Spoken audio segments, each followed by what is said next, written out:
YTN 라디오 생생영세 2부로 이어가겠습니다. 2부는 핫한 지역의 핫한 이슈 핫플 거기 어때 시간으로 시작합니다.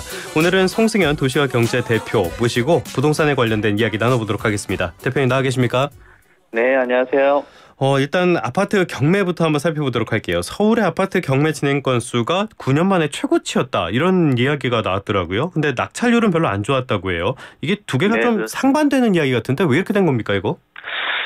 우선 지금 그 전반적인 내용들을 한번 살펴보면 10월에 아파트 경매 건수가 전국에 3,493건이거든요. 전달에 나와 있는 경매 건수가 2,933건, 그러니까 3,000건이 안 됐던 상황이에요. 그때 대비했을 때 19.1% 정도가 급증을 한 상황이고요.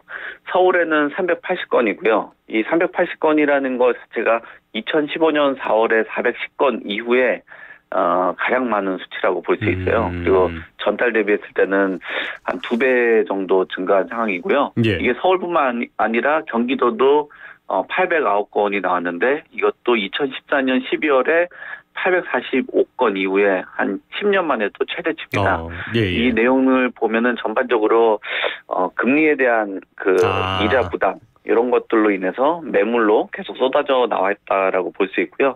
또 최근 들어서 대출 규제가 들어오면서 매수세가 위축이 되다 보니까 매물이 좀 쌓이고 있다라고 봐야 될 것 같아요. 거기에다 낙찰률도 한 40% 정도 되는데 전월 대비했을 때는 약 한 3.3%포인트 정도는 상승을 했는데 이게 서울의 낙찰률 같은 경우는 뭐 41.3%로 전달보다 떨어진 그런 상황이고요. 이런 흐름 자체가 앞서도 말씀드린 것처럼 그 대출에 대한 그 규제가 들어온 이후에 이런 그 흐름이 나타나고 있기 때문에 아무래도 전반적인 그 대출 규제하고 뭐 금리 이런 부분이라고 봐야 될 것 같습니다. 어떻게 보면은 부동산 시장의 흐름 변화 같은 거를 나타내는 그런 지표 같기도 한데요. 노원 지역에서 유찰이 있었다고 하더라고요. 여기 노원이라면은 소위 말하는 영끌족들 이쪽이 선호하는 지역 아닙니까? 네, 그렇죠. 앞서도 말씀드린 것처럼 금리 인상하고 대출에 대한 그 규제가 강화가 됐다라는 거는 영끌족이 타격을 받을 수밖에 없는 그런 상황이라고 봐야 될 것 같거든요. 지금 그 노원구에 중저가 아파트들이 밀집이 되어 있는 곳이다 보니까 말씀하신 것처럼 영끌족이라고 불리는 2030 세대들이 많이 유입이 되는 그런 지역이에요. 그래서 그때 당시 과거에는 저금리 시기에 대출을 이용해서 주택을 많이 구입을 했지만 최근 들어서는 금리 인상하고 부동산 시장 침체가 올 초까지도 계속 이어졌단 말이에요. 그래서 경매로 넘어왔던 건수들이 많았었는데 최근 들어서도 노원구를 비롯해서 서울 외곽 같은 경우는 경매 시장에서도 이런 그 유찰되는 사례들이 상당히 많이 나타나고 있어요. 그리고 서울 안에서는 아파트에 대한 선호가 높은데 이 노원구에 있는 아파트의 낙찰률은 오히려 45.6%에서 10월 들어서는 41.3%로 3%포인트가 하락한 것으로 나타나고 있고요. 아무래도 뭐 제가 최근 들어서도 뭐 투자자들이라든지 이런 분들 또 젊은 세대들을 만나서 뭐 그 상담을 해보거나 또 그 사례들을 한번 보게 된다면 우리가 계속 지적을 하고 있는 그 대출에 대한 이 부분들이 굉장히 좀 부담스럽게 작용을 하는 것 같아요. 금리 인상 때문에 이자 부담 늘어났죠. 그다음에 부동산 시장이 하락세에 있다가 최근 반등하나 했더니 아무래도 지금 그 최근 들어서는 뭐 대출에 대한 그 규제가 일어나다 보니까 부동산이 이게 좀 버티기가 좀 어려우신 분들 같은 경우는 금매로 좀 처분을 하거나 또는 경매로 넘어가는 그런 사례들 뭐 이런 것들이 나타나고 있습니다. 알겠습니다. 우리가 경매 시장을 살펴보는 이유는 경매 시장이 어떤 부동산 시장의 선행 지표처럼 작용되는 측면이 있기 때문인데 또 하나 살펴봐야 될 게 서울 아파트의 낙찰가율은 올랐더라고요. 특히 강남 3구 이쪽이 상승을 견인했다 그러는데 그러면 이 경매 시장에서도 이 양극화 이런 것들이 계속 심화되는 그런 추세 아닙니까? 그렇게 봐야 될 것 같아요. 지금 서울의 아파트 낙찰가율 같은 경우는 28개월만 만에 그 최고치를 기록했는데 이런 최고치를 기록한 곳이 강남 3구예요. 강남 3구 같은 경우는 지금 뭐 고가 낙찰이 한 48건 정도가 있었는데 그 중에 한 24건 정도 되니까 네. 절반을 차지한다라고 봐야 될 것 같고요. 거기서도 10위권 안에는 강남 3구 아파트가 8건 정도를 차지를 했거든요. 그만큼 강남권의 인기가 높다라고 봐야 될 것 같아요. 지금 낙찰가율 말씀하셨는데 낙찰가율 같은 경우는 경매에서 부동산 감정가 대비해서 어느 정도 그렇죠. 낙찰됐냐라는 거를 보는 거거든요. 예. 그러니까 예를 들면은 감정가가 10억인데 9억에 낙찰이 되면은 90% 정도로 봐야 되는 거예요. 근데 이 낙찰가율을 중요하게 보는 이유가 우리 앵커께서도 말씀하신 것처럼 선행지표로 보는 경향들이 있거든요. 왜냐하면 낙찰가율이 높다라는 거는 경매 참여자들이 해당 부동산에 있는 가치가 높게 평가되고 향후의 가격 상승에 대한 기대 심리를 반영을 하기 때문에 낙찰가율 상승이라는 건 부동산 시장의 회복, 그다음에 상승으로 해석을 해볼 수 있을 것 같아요. 예. 근데 그 중에서도 말씀하신 것처럼 강남 3구의 지금 평균 낙찰가율을 보면은 107.5% 정도 나왔단 말이에요. 그러면 감정가를 100을 기준으로 했을 때 7.5% 정도가 높은 가격으로 낙찰이 됐다라는 거예요. 네네. 그러면 강남에 있는 가격이 더 올라갈 수 있다라는 그런 기대 심리를 반영을 했다라고 봐야 될 것 같고요. 이런 낙찰가율이 상승했다라는 거는 강남 3구의 이 고가 지역 중심으로는 가격 상승 기대감이 여전히 있다라고 봐야 될 것 같아요. 앞서서도 했었던 뭐 저희가 이야기를 나눴던 노원구하고는 굉장히 상반되는 그 분위기라고 봐야 될 것 같고요. 이런 상반되는 분위기라는 건 강남 3구는 강세, 노원구를 비롯해서 영끌 지역이라고 불리우는 서울의 외곽 지역은 약세라는 거는 한쪽은 올라가고 있고 한쪽은 내려가고 있다라는 거는 서로 간의 거리가 벌어지면서 서로 다른 방향으로 가기 때문에 양극화의 가능성은 점점 커지는 그런 흐름이 나타날 수 있다라고 봐야 될 것 같습니다. 올해 들어서 부동산 시장을 진단하면서 가장 많이 했던 얘기가 이 양극화인 것 같습니다. 전반적인 상황을 보면요. 서울 아파트 가격은 계속 오름세를 이어가고 있긴 한데 오름세 자체는 조금 둔화하는 추세죠? 예, 맞습니다. 최근에 부동산원에서 발표된 자료를 보더라도 3주째 둔화되고 있는 흐름이라고 봐야 될 것 같고요. 물론 상승세는 여전히 유지가 되고 있습니다. 지금 0.07% 상승했는데 상승세가 멈췄다라는 건 아니고 둔화되고 있는 흐름이라고 봐야 될 것 같고요. 예. 상승폭은 전주보다도 또 소폭으로 감소가 되고 있는 상황입니다.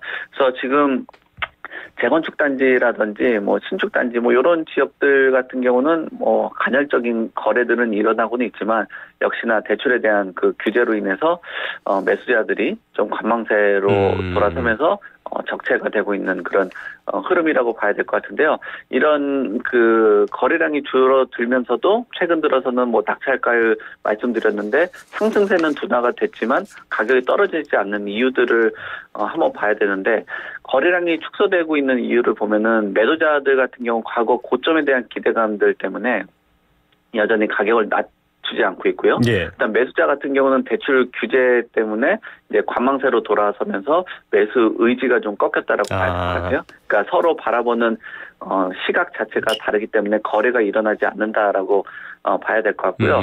그리고 가격이 하락하지 않는 뭐 이유, 뭐 상승세가 둔화는 되고 있지만 계속 하락이 되지 않고 있는 이유를 보면은 강남권에 앞서도 말씀드린 재건축 단지 같은 경우는 경매 시장을 보더라도 또 최근 들어서도 어떤 금매 시장이라든지 그 간헐적인 거래가 일어나고 있는 그런 시장을 보더라도 강남권의 재건축은 여전히 수요가 좀 유지가 되고 있고 예. 이런 수요들로 인해서 전체 평균 가격을 떠받치고 있는 그런 흐름이라고 봐야 될 것 같고요. 그리고 매물이 지금 쌓여가고 있다라고 해도 향후에 미래에 공급되는 그런 부족되는 물량 뭐 이런 것들로 인해서 매수자들의 뭐 하락에 대한 기대 심리 이런 것들은 또 공급자들이 낮춰나가고 있는 그런 흐름이라고 봐야 될 것 같습니다. 뭔가 미스매칭이 있는 것 같은데 앞으로 상황이 뭐 급변할 수 있는 가능성도 있어 보이지 않나라는 생각도 듭니다. 그런데 우리가 또 짚어봐야 될 게 사실은 이번 주 내내 저희가 제일 많이 한 단어가 트럼프거든요. 트럼프 전 대통령의 대선 승리, 이게 부동산 시장에도 어떤 영향을 미치지 않을까 이런 부분도 한번 살펴보려고 그러는데요. 우리 시장에는 어떻게 영향을 미치게 될까요? 뭐 전반적으로 봤을 때는 미국 대선 그 결과 자체가 미시적으로 볼 때는 적게 느껴질 수 있지 않냐라고 보더라도 예. 큰 덩어리로 보게 된다라면 그래도 일정 부분 영향이 크게 나타날 수는 있다라고 보거든요. 네. 그러니까 작은 부동산 시장 하나하나에 미치는 영향보다 전반적인 큰 흐름 안에서 변화가 일어날 수 있다라고 보는 이유 자체가 지금 트럼프 대통령 그때 당시 1기 당시만 해도 부동산 시장은 전반적으로 상승세였습니다. 예. 그때 당시에는 2020년 같은 경우는 초저금리 그리고 대규모 부양 이런 걸로 인해서 주택 가격이 급등을 했었었고요. 이런 흐름 때문에 이런 상승세가 한국 부동산 시장에도 영향을 미쳐서 서울하고 주요 도시 같은 경우는 가격들이 상승하는 그런 결과로 나왔거든요. 그러니까 큰 덩어리를 제가 말씀드린 것 자체는 아무래도 금리 정책하고 영향이 좀 있다라고 봐야 될 것 같아요. 한국의 부동산 시장 같은 경우는 미국 금리 정책하고 연관성이 있고 또 경제 상황하고 상당히 연관성이 있기 때문에 예. 미국이 예를 들면 금리를 인상하면 글로벌 자금이 미국으로 유입되면서 원화 약세, 국내 금리 인상 압박이 나타나게 되는데 미국이 금리를 또 인하하게 되면 국내에 아무래도 금리 인하에 대한 압박이 생겨서 부동산 시장에는 또 상승으로 전환될 수 있는 충분한 여력이 생기는 상황으로 연출이 되거든요. 네. 그렇기 때문에 이런 파급 효과로 인해서 한국 부동산 시장에 영향을 줄 수 있다라고 봐요. 그래서 지금 트럼프 2기 같은 경우도 향후에 금리 인하에 대한 그 언급 이런 부분들이 많이 나오고 있는 그런 상황이기 때문에 24년 지금 11월 예정되어 있는 금통위 같은 경우도 결정에 영향들을 줄 수밖에 없다. 지금 당장은 아니더라도 내년에는 금리 인하에 대한 그런 신호들 이런 부분들로 이어질 수 있다라고 보여지고요. 그 전까지는 물론 대출에 대한 규제로 인해서 이런 영향력들이 크게 발휘를 못할 수도 있다라고도 보여지지만 금리의 인하의 속도 그리고 금리 인하의 폭에 따라서 우리나라에 영향을 미칠 수 있는데 그런 영향 자체가 미국의 그 대선 결과 그리고 향후에 트럼프 2기가 가야 되는 그런 금리의 폭 인하의 폭 이런 거에 따라서 우리나라에도 영향을 크게 미칠 수 있다. 그래서 미국의 경제 정책의 변화에 맞춰서 한국은행의 금리 결정 이런 부분들은 주의 깊게 볼 필요가 있다라고 봐야 될 것 같습니다. 알겠습니다. 세계 경제가 연결이 돼 있다 보니까 하나 큰 변화가 있으면은 이렇게 작은 부분 어떤 부분에도 다 영향을 미치게 마련인데요.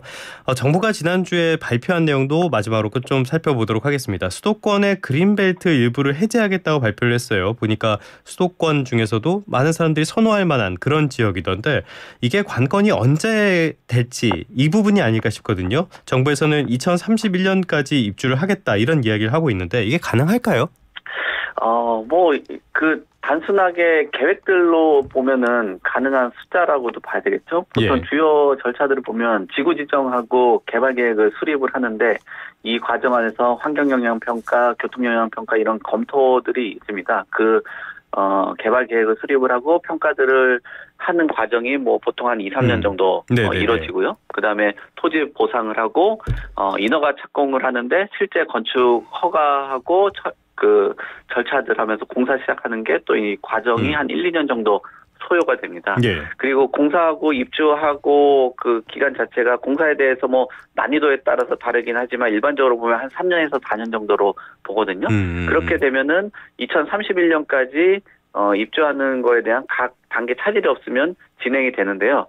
앞에서 제가 말씀드렸던 지구 지정 그다음에 인허가 공사에 대한 거는 제가 기간을 언급을 했는데 토지 보상에 대해서는 제가 언급을 안 드렸거든요. 그 말은 뭐냐면은 굉장히 모호하다는 거예요. 그 부분이 관건이다. 그렇죠.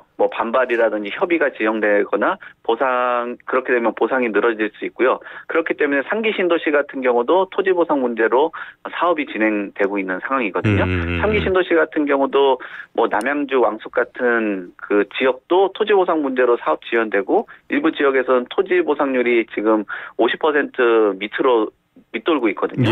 결론적으로 보면은 정부의 주택 공급 계획이 원활하게 진행이 되면 2031년이라는 그 기간에 5만 가구의 어떤 성과를 달성을 할 수 있겠지만 앞서도 말씀드린 것처럼 토지 보상적인 문제, 그러니까 소위 말하는 민원적인 부분들을 해결하지 못한다라면 주택 공급에 차질이 있을 수 있습니다. 그래서 얼마나 적절한 그 보상금과 또 시기 그리고 너무 과하지 않은 보상 이런 것들을 조율하는 게 굉장히 큰 숙제다라고 봐야 될 것 같습니다.